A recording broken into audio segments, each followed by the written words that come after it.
2,500. That's my magic number right now for how many calories I'm getting per day. How does that break down? I'm eating 200 grams of protein, 200 grams of carbs, and 100 grams of fat. Now, for every 1 gram of protein, you have 4 calories. So if I'm eating 200 grams of protein, 200 times 4 is 800. For carbohydrates, it's the same thing. For every 1 gram of carbohydrate, you have 4 calories. If I'm eating 200 grams, that's 200 times 4 is 800 calories, same as my protein. So let's add those two together. 800 plus 800, that's 1,600 calories from protein and carbohydrates. Now we're gonna take that 1,600 and subtract it from 2,500. That leaves us 900 calories. I've only got fat left. So for every 1 gram of fat, you have 9 calories. So the simple math, if we've got 900 calories left, then that means we've got 100 grams of fat left in our diet. So we don't actually go over the 2,500. And this isn't exact. Some days I might go over a little bit, like if I hit like 2,800 or something like that. But what I'll do is the next day, I'll average it out. And so I'll eat 300 calories less. So if I eat 2,800 calories today, tomorrow I might eat only 2,200. And so it's gonna average out to 2,500 a day. Same thing kind of with my protein. My bare minimum of my protein requirement is like 180 grams, but I shoot for the 200 every single day. And the way I look at it is calories are king. That's what's ultimately gonna control your body weight. If you're eating too many calories over your maintenance level, you're gonna get fat. If you don't eat enough calories, if you're eating under your maintenance caloric level, you're gonna lose weight and probably get skinny. Now, you hear a lot about main gaining now. What that is sort of a response to the whole idea of bulking, and that's eating a lot of excess calories to ensure weight gain. And most people have sort of concluded at this point that it's kind of wasted effort, because when you gain all that weight and then you go on a diet to cut down and see the muscle that you've gained, you really haven't gained that much extra muscle. So a lot of people now are advocating, and this is true for me too, it's main gaining. It's finding your maintenance level of calories, which for me is about 2,500, and then you eat anywhere between 200 to 500 calories more if you're trying to gain weight, or if you're trying to lose weight, you're eating anywhere between 200 to 500 calories less than your maintenance. And you don't really know how far or how much above your maintenance you're gonna need at first, so you're gonna have to start.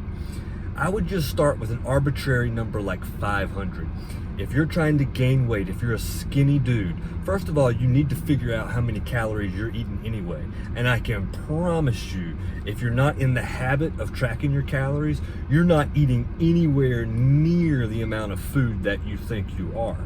So really 2,500 calories a day, if you're a skinny dude, is actually a good place to start and just get your body used to processing 2,500 calories. And then, after you do that for a month, maybe 2 months, then you can start adding in. And if it's hard for you to eat, one of the easiest things to do is to drink protein shakes, liquid calories. While you're working out in the gym, drink a Gatorade with sugar in it. Drink a soft drink with your dinner at night. These are all great ways to get extra calories in. Now, if you're trying to lose weight, everything that I just said, you're gonna have to cut those things out. And honestly, if you're in a big caloric surplus and you're fat, and you don't know where to start, the easiest thing to do, the number one tip I can give you, is to eliminate liquid calories. You don't have to quit drinking soft drinks, you just got to start drinking diet soft drinks. And it does kind of suck because honestly, I mean, even I love just a good old regular Coke. And a Coke Zero, it's an okay replacement, but you can still tell that you're working with like a sugar substitute and not the real thing. So just by eliminating liquid calories, you're gonna cut a significant chunk of your extra calories out. Another thing you can do after you eliminate your liquid calories, it's like when you go to fast food, right? If you go into a Wendy's or a McDonald's, if you're in the habit of already ordering the diet soda, with your combo meals, you can go easy on the fries. I call it the accessory food. Like everybody wants the big burger, and I understand that. I love a good bacon cheeseburger, whatever. But when you upscale or upsize these fries and you upsize like a regular soda drink, man, you're taking in anywhere between 500 and 1,000 calories extra just because you got like an extra size.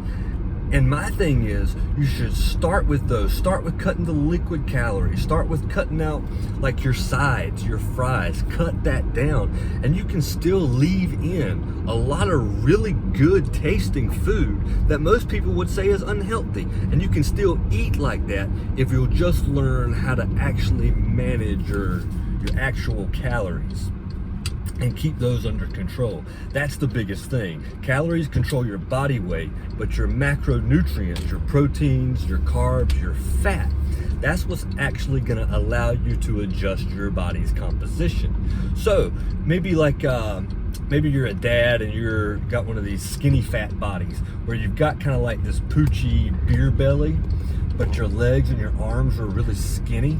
Is this guy trying to come over? Sorry. Trying to figure out what this traffic is trying to do.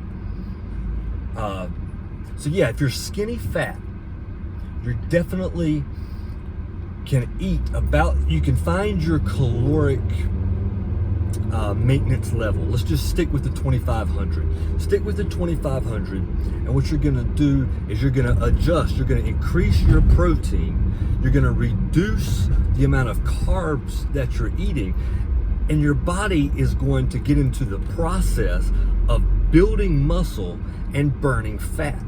And usually this only happens if you're on PEDs or, you know, some other chemical. But in this situation, if you can understand what's actually happening, especially if you're a skinny fat dude, you actually can build muscle and burn fat at the same time. Now, somebody like me who's already in pretty good shape, I really have got to like focus on one or the other. Like if I really wanted to like get really lean, single digit body fat, I'd have to do that, you know, through reducing my calories. But if you're in a situation, or even if you are like morbidly obese, it is possible for you to get in really good shape and to build muscle and burn fat at the same time. But you've got to understand these things called calories. You've got to understand that they break down into macronutrients. And these macronutrients, the protein, the carbs, and the fat, they actually have micronutrients. Those are your vitamins and minerals, like your vitamin D's and A's and E's and K's and things like that. And you get that from eating a well-balanced diet. But somebody the other day asked me, and they actually used, I think they used the 2,500 calorie number. I don't know if they asked me, or either maybe I read it on an article or something, but they wanted to know, is 2,500 calories all the same? Like, can you eat 2,500 calories of donuts and be just as well off if you ate 2,500 calories from a well-balanced diet? And it brings up some interesting laws. I think it's the law of thermodynamics, where energy can't be created or destroyed. I might be wrong on that, I'm not sure. But either way, so 2,500 calories is still it's a measure of energy. And if your body doesn't necessarily distinguish between the two when it's just breaking this down for pure raw energy.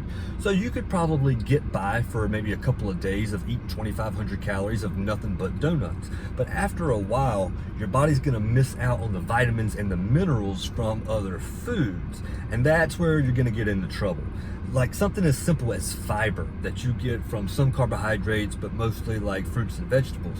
If you miss out on fiber, then your body is not gonna make your poo in the way that you're used to it being made. It's probably gonna get kind of runny. It's kind of gonna be nasty. So you're gonna have probably some dietary issues if you're only eating 2,500 calories a day of donuts. Also, to at some point, your body does need amino acids, and that's what happens when you eat protein. When you're eating protein, like a chicken breast or a steak, and you're chewing it, when it goes into your stomach to be digested, your body breaks down the protein into amino acids. The amino acids are then transferred through the bloodstream into your muscles. That's what builds the muscle, that's what helps it repair from all the work that you've done. So if you're not getting those in, it is at some point gonna be really hard for you to build muscle if you're not eating any protein at all. Now there's this cool term called nutrient partitioning. What that means is that when you eat a well-balanced meal, when you're getting in plenty of protein, plenty of carbs for energy, plenty of fats for hormone production, each one of the 3 macronutrients, they actually work together symbiotically. So if you don't take in quite as much fat one day as you should, your body can adjust and use the protein and the carbs for what the fat would be doing. Now this is a really bro science-y explanation, but if you look up nutrient partitioning, you'll see exactly what I'm talking about. So how I structure my 2,500 calories a day, I usually get that between 3 and 5 meals per day. I don't know why my car just dimmed. Gas light came on. 3 to 5 meals per day. So I'm generally eating anywhere between 500 to 700 calories per meal. I'm getting anywhere between 30 to 50 to 60 grams of protein, about the same amount of carbs. My fat intake is actually a little bit higher than what a lot of people that are eating 2,500 calories would recommend. And I'll explain why. Most of my protein sources are a little bit fattier than like a traditional bodybuilding style diet. Instead of tuna and egg whites and chicken breasts, I eat a lot of red meat. And red meat, you can get red meat that's really, really low in fat. But for me, man, this car keeps dinging. Maybe I need to put my seatbelt on. But for me, I like a good 90-10 ground beef or 85-15 ground beef. What that means is it's 90% protein, 10% fat. A lot of your gurus and your people on social media, they do like a 93-7 or a 95-5. So it's leaner, it has less fat in it than other meat sources. So like for instance, when you go to Taco Bell and you get just like a plain taco ground beef, that's probably like 75-25, like 75% protein, 25% fat. That's why when you get the taco and you're holding it and you tilt it and you see the grease kind of just running out like that, that's fat. And Taco Bell's not the worst place in the world to eat, but, and the taco is probably healthier for you than like a fried chicken sandwich or something from Kentucky Fried Chicken or Wendy's. So there is that, but that's why in my particular diet, my actual fat content is higher because the protein sources that I eat are higher in fat. Another good example is I like to eat salmon. Salmon is pretty much like the red meat of the sea. It's got a great source of omega-3 fatty acids, but those omega-3 fatty acids are from fat. So the fat content is gonna be higher. You contrast that with something like tilapia. And tilapia is lean, same with tuna. It's mostly protein, but what you're getting in extra protein, in my opinion, you're sacrificing with flavor. So that's why I eat the way that I eat. And also too, I'm kind of a late night eater. Like, I like to eat my dinner between, I don't know, 9 p.m. and 11 p.m. at night. That's when I take in probably my biggest meal.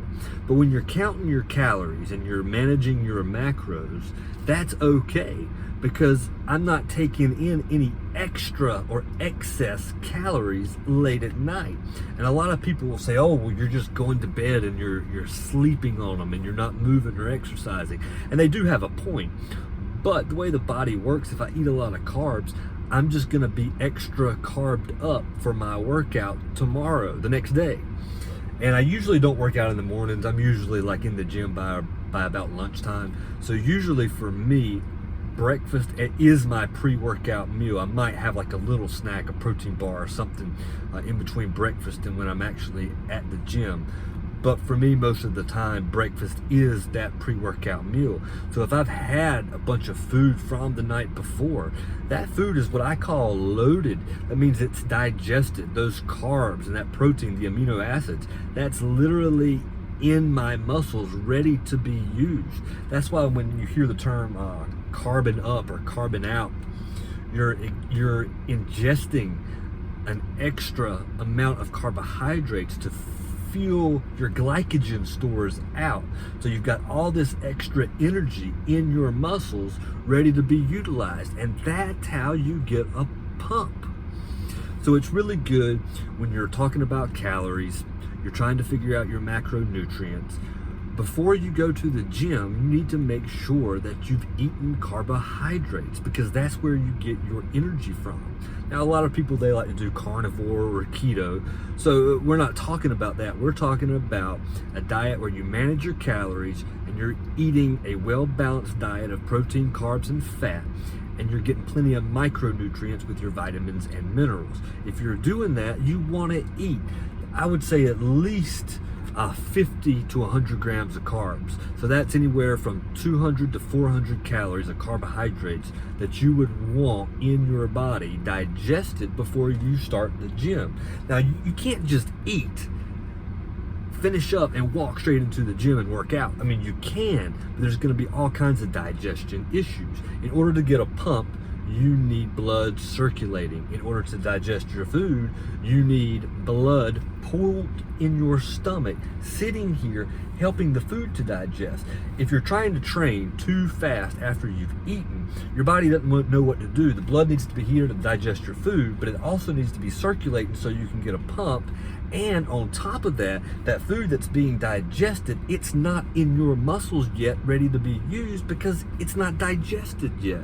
So that's another thing to keep in mind when you're structuring these diets. You want plenty of carbs before the workout.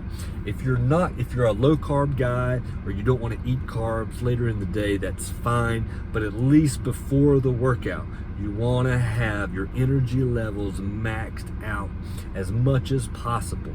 Also too, you want to be hydrated. I like a little bit of caffeine. So sometimes you're gonna need 100 to 200 milligrams of caffeine just to get through the workout. These are all just recommendations, or what I do pretty much on a daily basis. It's the process that I've done for the past, I don't know, like 20 years. And it's worked for me. I'm natty.